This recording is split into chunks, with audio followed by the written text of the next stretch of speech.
જિલ્લાના 3 જેટલા પોલીસ સ્ટેશનની હદમાંથી ઝડપાયેલ ભારતીય બનાવટના વિદેશી દારૂનો કરાયો નાશ.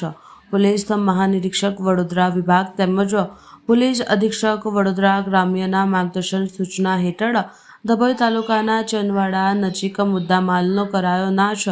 જિલ્લાના ડભોઈ તાલુકાના ચાનોદ અને વાઘોડિયા પોલીસ સ્ટેશનની હદ વિસ્તારમાં અલગ અલગ ગુનાના કામે કબજે કરાયેલો ભારતીય બનાવટનો વિદેશી દારૂ 40,03,279ની કિંમતની 21,373 નંગ બોટલ સહિતના મુદ્દામાલ બુલડોઝર ફેરવી નાશ કરાયો.